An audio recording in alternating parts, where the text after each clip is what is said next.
چاہے اس کے لیے اسے کتنی بھی سختی کرنا پڑے۔ سب سے پہلے لی کی گورنمنٹ نے سوشل انریسٹ کو ختم کرنے کے لیے فری سپیچ کو بین کیا۔ پروٹیسٹ کرنے، ڈرگ یوز کرنے اور وائلنس کرنے والوں کو خوفناک سزائیں دی گئی۔ جو بھی گورنمنٹ کے خلاف بولتا اس پر کیس کر دیا جاتا، حتیٰ کہ چیونگم پھینکنے والوں کو بھی سخت سزائیں دی جاتی۔ سننے میں تو یہ کافی سخت لگ رہا تھا، لیکن حیران کن طور پر اس سب کے زبردست ریزلٹس آنا شروع ہو گئے۔ پولیٹیکل اور ایتھنک ٹینشن کم ہونا شروع ہو گئی۔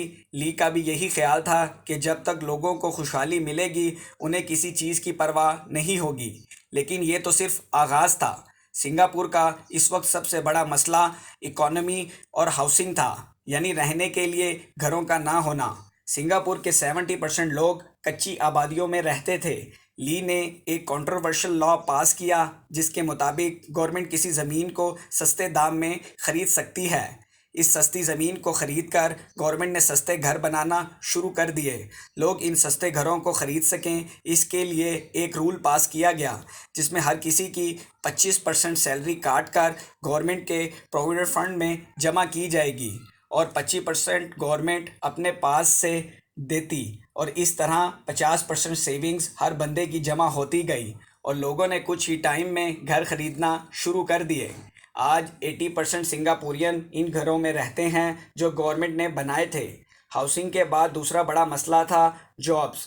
سنگاپور کے پاس نہ تو کوئی نیچرل ریسورس تھا، نہ تو کوئی پڑوسی ملک اس سے ٹریڈ کرنا چاہتا تھا۔ لی یہ سمجھ چکا تھا کہ جابس کریٹ کرنے کا ایک ہی طریقہ ہے کہ باہر سے فوراً انویسٹمنٹ لائی جائے۔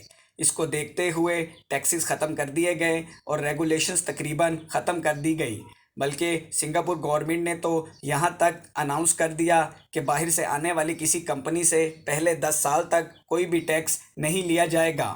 فورن کمپنیز سنگاپور میں آنا شروع ہو گئی اور کچھ ہی سالوں میں بڑی بڑی کمپنیز اپنے ہیڈ آفیسز سنگاپور میں کھولنے لگی۔ صرف 10 سالوں میں سنگاپور میں ان امپلائمنٹ 0 ہو گئی اور گروتھ ریٹ 13% تک پہنچ گیا۔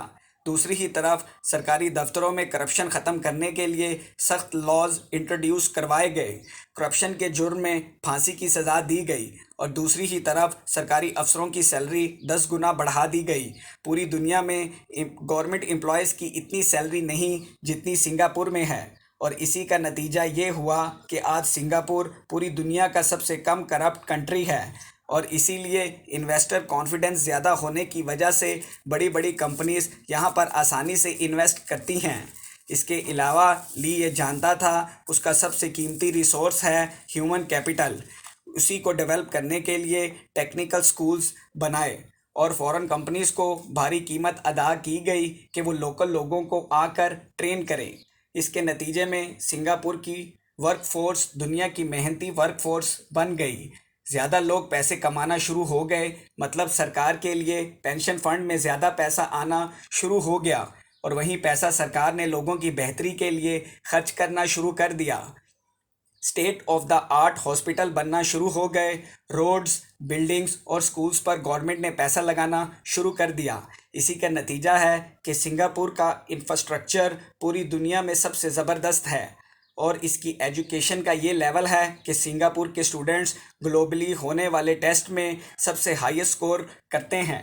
1980 کے بعد سے سنگاپور نے تمام مارکیٹس میں اپنی جگہ بنانا سٹارٹ کر دی، جیسا کہ petrochemicals, pharmaceuticals, shipbuilding, advance computer components, chemical manufacturing, اور اس کے علاوہ بے شمار انڈسٹریز بھی، اور اب سنگاپور دنیا کا تیسرا بڑا پیٹرولیم ٹریڈنگ کمپنی بن چکا ہے۔ سنگاپور اب دنیا کے امیر ترین کنٹریز میں شمار ہوتا ہے۔ دنیا کا دوسرا بڑا سی پورٹ سنگاپور کے پاس ہے، اور یہی نہیں بلکہ this is the second easiest nation to do business with. یہاں کے لوگوں کو world class healthcare, housing اور ایجوکیشن فیسلٹیز ملتی ہیں۔ سنگاپور کی ترقی اصل میں ایک لیڈر کی اپنی قوم سے شدید محبت اور لائلٹی کا نتیجہ ہے۔ لی کی پالیسیز شاید دنیا کی نظر میں پرفیکٹ نہ ہوں، لیکن وہ سنگاپور کے لیے پرفیکٹ ضرور تھی۔ دوسری طرف یہ خطہ ہے جو نیچرل ریسورسز سے مالا مال ہونے کے باوجود آج سٹینڈرڈ آف لیونگ میں سنگاپور سے کئی سال پیچھے ہے، اور نہ جانے آنے والے کتنے سالوں تک ایسے رہے گا۔ آپ لوگوں کے پیار بھرے کامنٹس اور لائکس کا بہت بہت شکریہ۔